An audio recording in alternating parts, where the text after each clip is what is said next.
Okay, guys, I'm doing this video explanation for a couple of problems in each section to help you finish your review.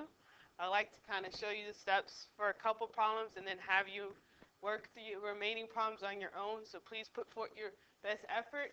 And if you do not get the same answers I'm going to post on the key, this is the time when you should ask questions in class. So I'm hoping you're working on this weekend, preparing for your district assessment so you can finish the 6 weeks on a good note. So on this first section, a lot of you, just based on some of the questions that I've started to grade, are skipping this or missing a part.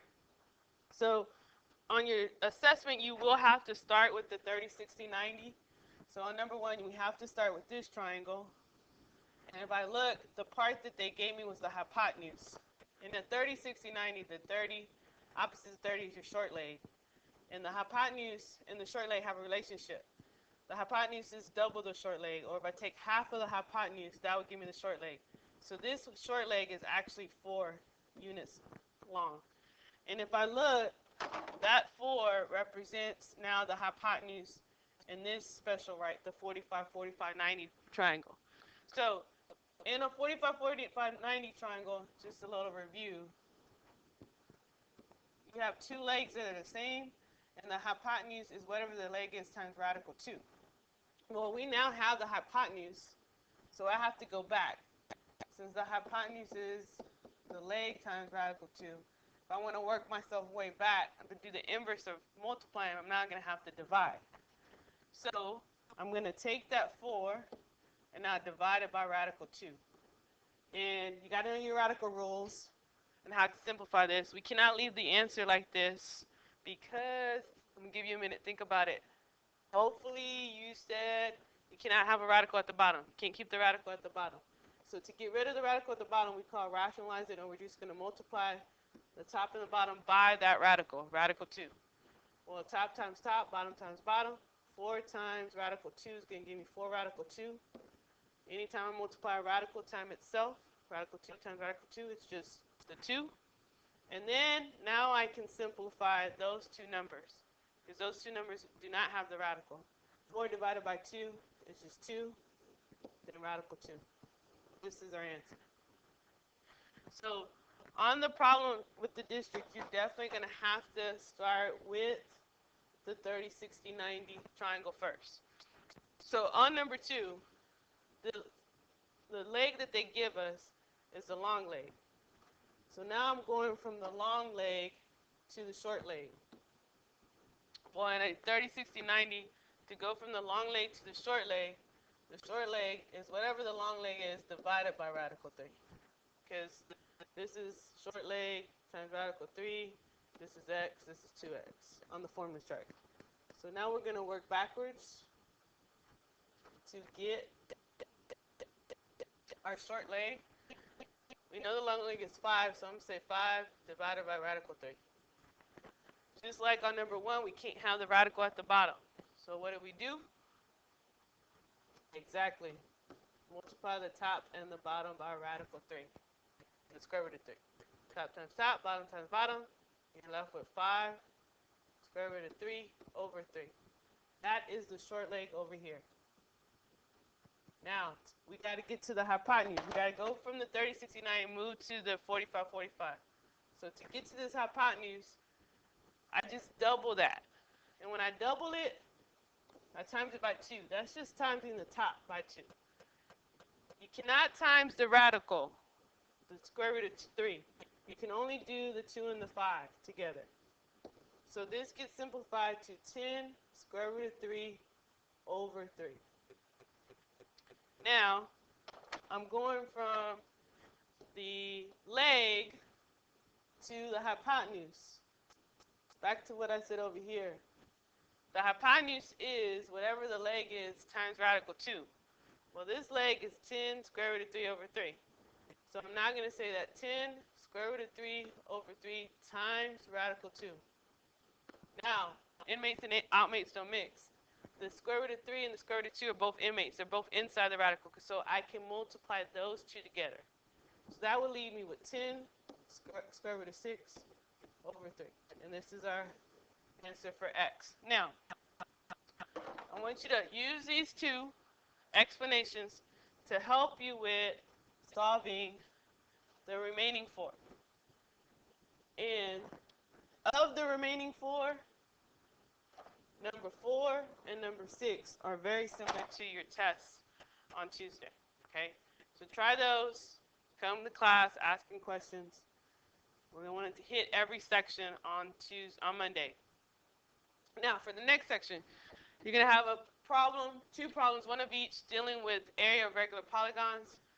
You're going to have, this hopefully looks familiar because you're doing this with your teach your parent for extra credit, if you're doing that extra credit.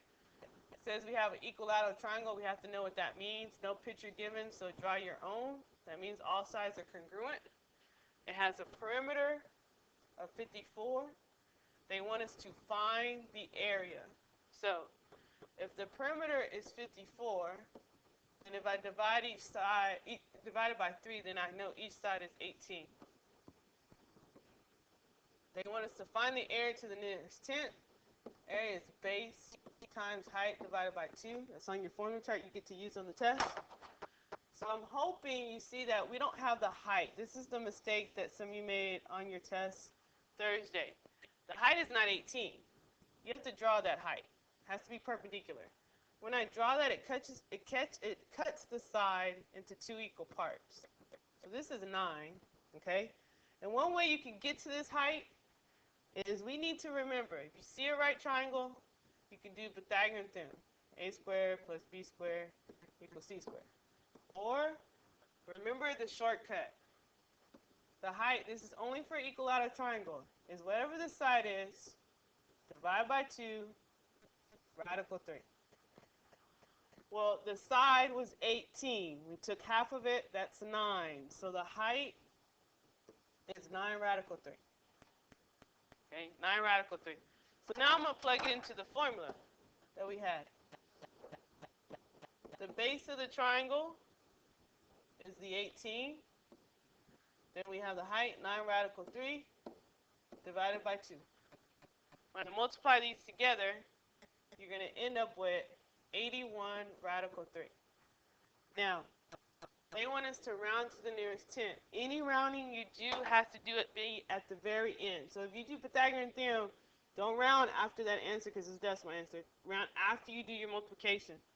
So if you put this in the calculator, I've kind of already did it. 81. Sorry, it froze on me.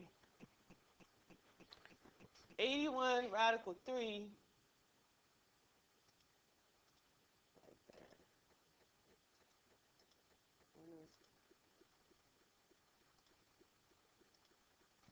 Okay, 81, control, square root, 53, enter. It is 140.296, or you might have a longer decimal than that. So that means that I'm going to round that to the nearest tenth. So it's approximately 140.3. Okay, you will have to round on the test. So do the rounding at the end.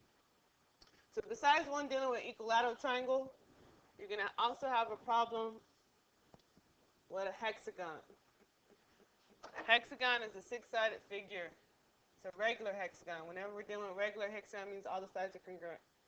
This is a side of 10 feet. Round your answer to the nearest tenth. Well, if I draw my hexagon, the side is not to scale, it's 10 feet. To find the area of a hexagon, it's 1/2 the apothem times the perimeter. So the apothem goes from the center down, sorry about that, and it's perpendicular. And the radius goes from center to the corner. In a hexagon only, if I know the side is 10, then the radius is also 10. In a hexagon, because we have the apothem, the side gets bisected. So if the radius is 10, the short leg is 5. And just like we did with the equilateral triangle, the apothem is 5 radical 3. So things to remember is that the radius always equals the same as the side. For a hexagon, the apothem is whatever that side is divided by 2 times radical 3. And of course, P is still always and will be perimeter. So I know that my perimeter is 60 because there's 6 sides and each side is 10. So to get the area, I'm going to do 1/2 of the 5 radical 3 times the perimeter, which is 60. Well, we can take half the 60, then multiply by 5, whatever you want to do, or multiply together and then take half. This gets simplified to 150 radical 3. Remember, they want the answer, we're finding the area, to the nearest 10. So on the calculator, you do that at the end. We're going to have 150, then radical 3, hit enter, and we're going to round our answer to 259.8. Nearest 10 means 1 decimal place. So 259.8. So just like we have another equilateral triangle, and remember what I said, because this will help you with the other ones. If you know the side, you know the radius. If you know the radius, you know the side. So I want you to try those on your own. Then we're going to talk about changing dimensions. We didn't have many of you miss this problem, which I'm glad to report, and we'll go into the percentage on Monday. But the key to this is that when dealing with area, whatever we are changing it, so it says the height and the length, both dimensions of a rectangle, so are both doubled, then the area is blank times is bigger. Well, double means 2. And whenever dealing with area, you square it. You square the change amount. Well, 2 squared is 4, so this would be 4 times as big. Well, this describes the effect of the volume of multiplying the side of a cube by 5. The volume is blank times is bigger. When we're dealing with volume, we figure out what it's changing by.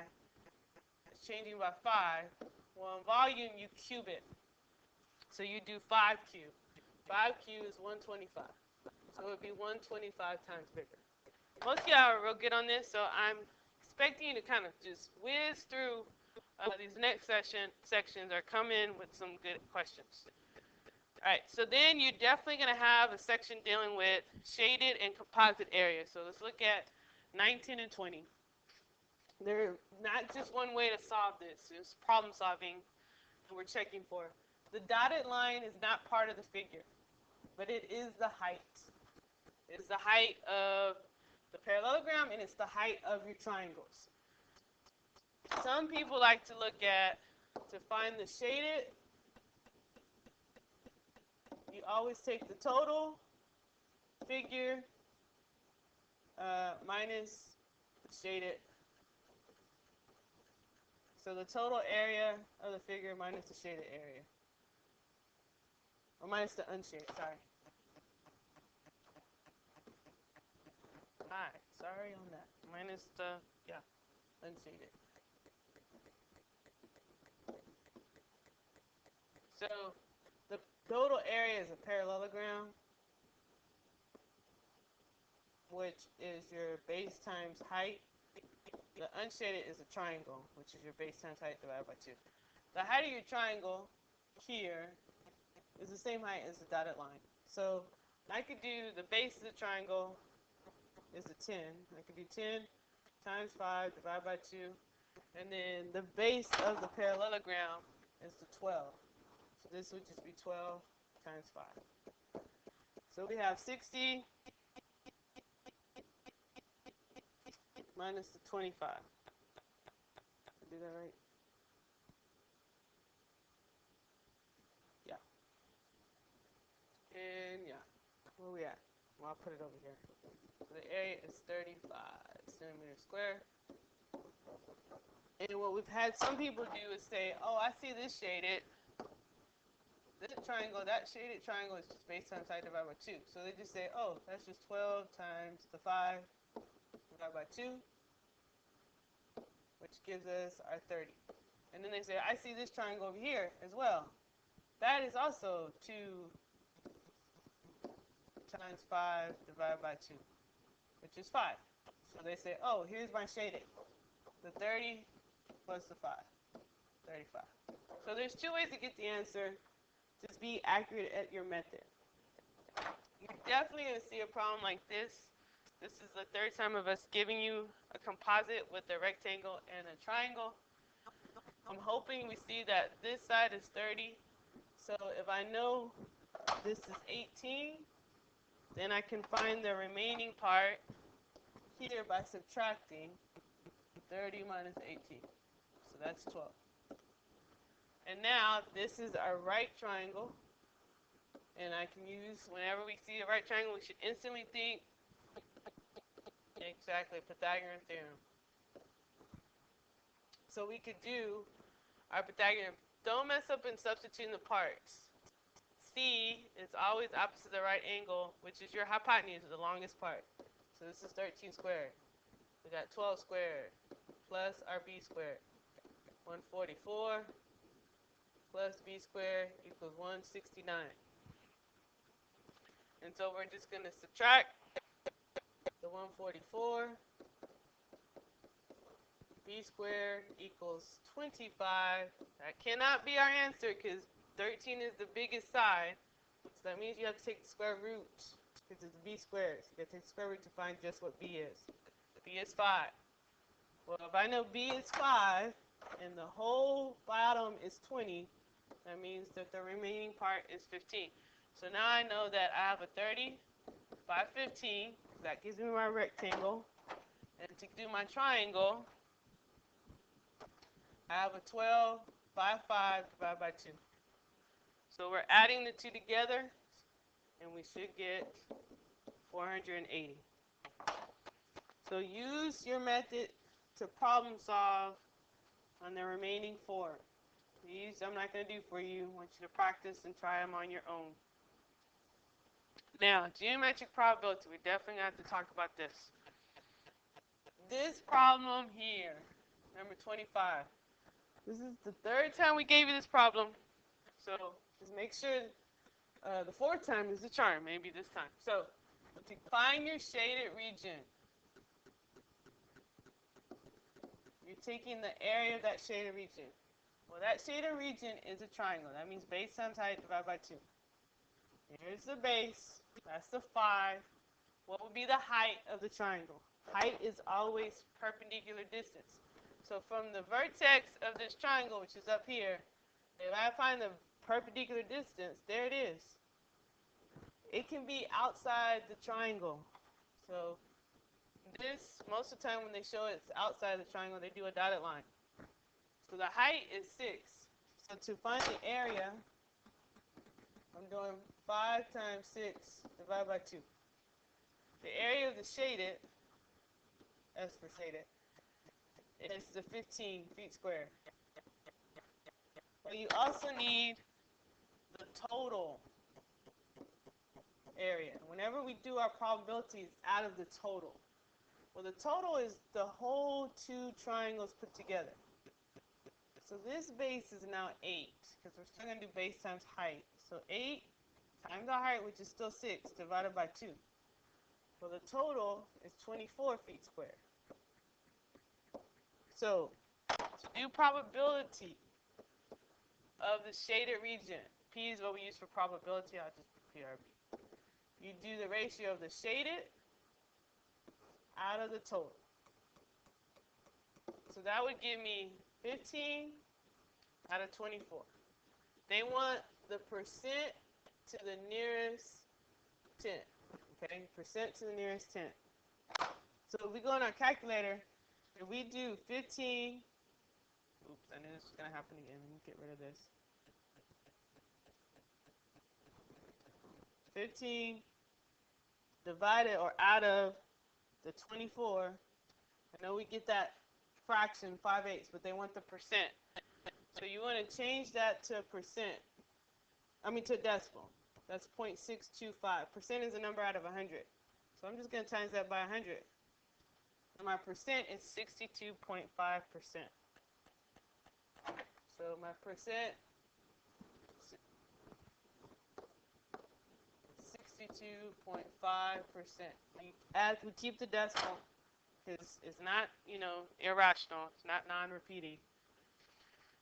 Now, so I want you to try to use this example to help you with finding the probability of the shaded or the region for the remaining. Oops. I'm throwing one of those. Some of these problems we've seen again. We're seeing again. All right, now, volume and area. When we're talking about volume and area, we're talking about total surface area or lateral area. This one, it says find the lateral area. So that's our question. Of the figure below, leave answer in terms of pi. So if I'm talking about lateral area of a cone, the formula is pi RL. So we have our radius. There's our radius.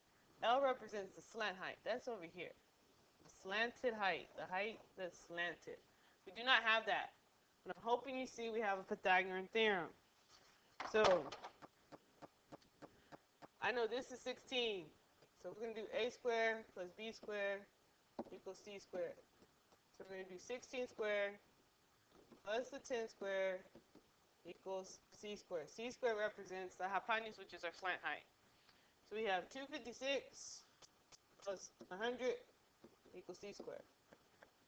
We are going to get 356 equals c squared, and then we're going to take the square root.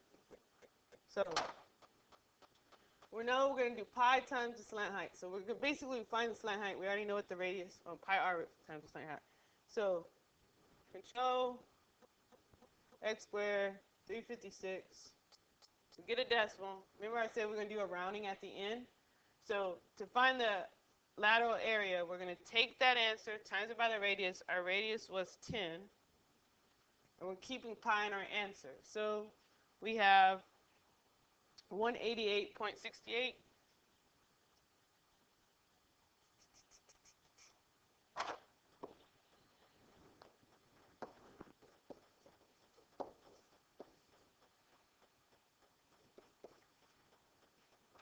You could simplify this radical and get a radical answer as well. So on 30, give you the cone. Again, we're finding the volume. Find the volume of the cone with the height of 40 and a slant height of 40.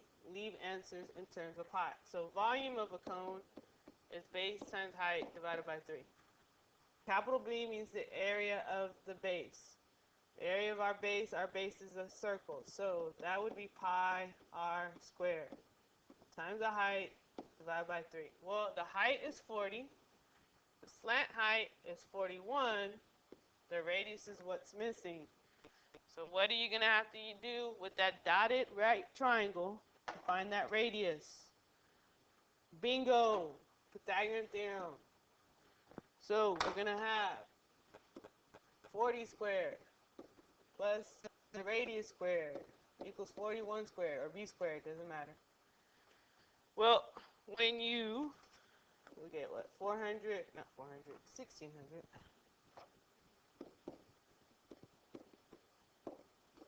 What's our 41 squared? 1681.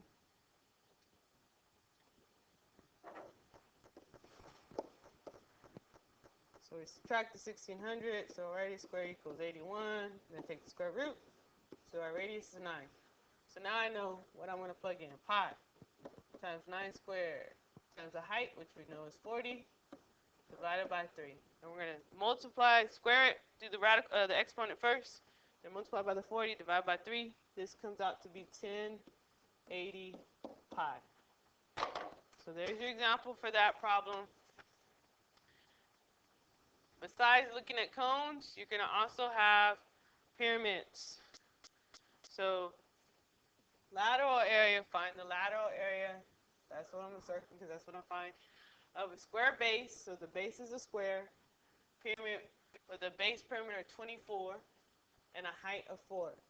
The height is here, perpendicular distance for the vertex to the base. So that's 4.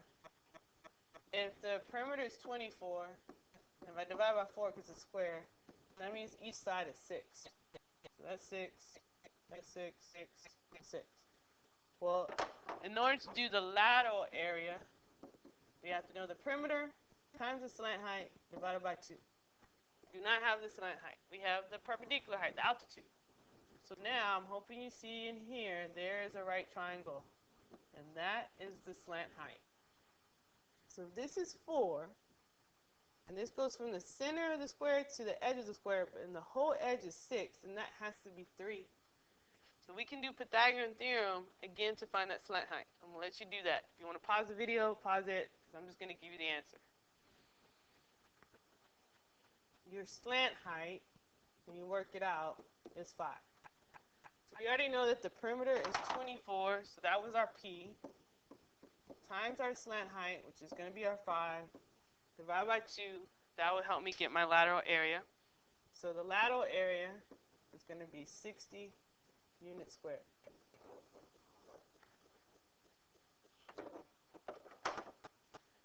So hopefully you understand there's a reoccurring theme here, using our Pythagorean theorem to find the radius or the slant height. So besides that, we are going to also ask you to work backwards.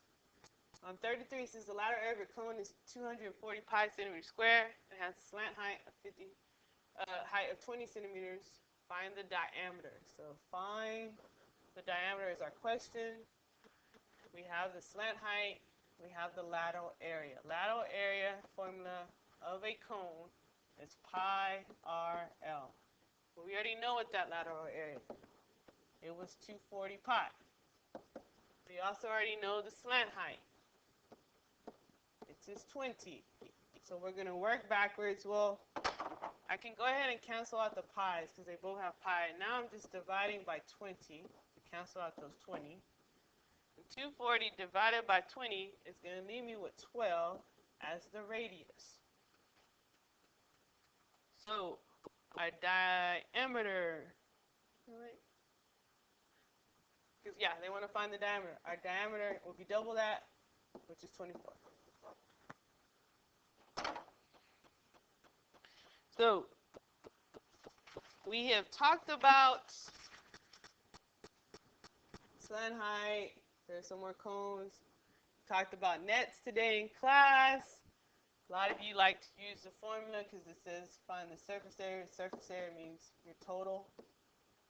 So if I'm finding the total surface area, that is the perimeter times slant height divided by 2 plus the area of the base. Capital B is the area of the base. And I'm hoping you remember that the slant height in this net is the dotted line. The base is the square. So if I look closely, there is a right triangle here. The 10 represents the edge of the triangle, or the hypotenuse of the triangle. And this leg of the whole edge of 16 would be 8. So you're going to use Pythagorean theorem to find that slant height. Because you can figure out the P by looking at this. Perimeter of the base, that would be 4 times 16 to get that.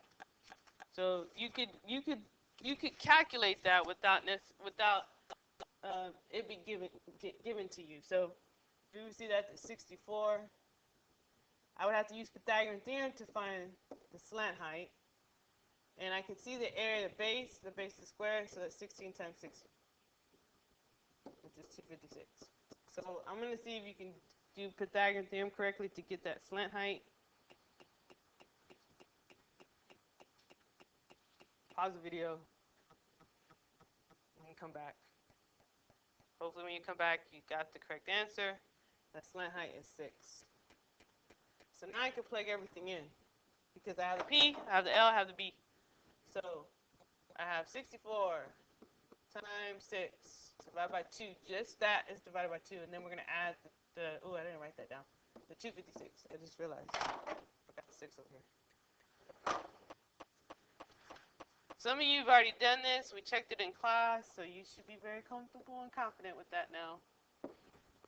All right, last but not least, composite figures, meaning three-dimensional shapes made of 2 or more. So you're going to most likely have a composite figure like number 40, which was on your test yesterday. We have in number 40, you have a cylinder, I'm just going to abbreviate, plus a hemisphere. Hemisphere is half a sphere. Spelled that wrong. There we go. All right. To find, because it says a water cooler has a cylindrical body with a semi-sphere top, which is a hemisphere. What is the approximate amount of water that can fit in the cooler? Well, if I'm putting water in the cooler, that is dealing with volume. So the volume of the cylinder is the base, which is pi squared times the height. To find the volume of a hemisphere or semi-sphere, you do 4/3 pi r cubed, but since it's a hemisphere, you're going to have to divide it by 2. Well, I'm hoping you see that this is your radius, which is also the radius of the hemisphere. So, and I see the height of the cylinder, which is 12. So I'm going to do pi times 6 squared times 12 plus 4/3 pi 6 cubed and divided by 2. Well, do your exponents first. So 6 squared is 36. 6 cubed, on the other hand, would give us, I forgot already. What is that? 216. So we're going to have, let me write this down. We're going to have 4/3 pi 216 and divide that by 2. Now to do 4/3 pi 216, that means you're going to say 4 times the 216, then divided by 3. So we're going to say 4 times the 216, that gives me 864, then divide by 3, we get 288. So on the top here, we have 288 pi, and we're going to take half of that. And then 36 times our 12 will give us 432 pi. Well, half of 288 is 144. So basically I have 432 pi, plus 144 pi. Since they both have pi, we can add them together, which is 576 pi. So I did this number 40 because I want you to understand how to definitely take half of the hemisphere, because you have to do that on number 41, and you have to do that on 44. So hopefully these video explanations for some of these problems will help you get through your navigation of problem solving, the different problems you have on this review. Please get through them, come to class with questions on Monday, and be ready to roll to get ready to pass this test on Tuesday. All right, y'all have a good weekend. Bye.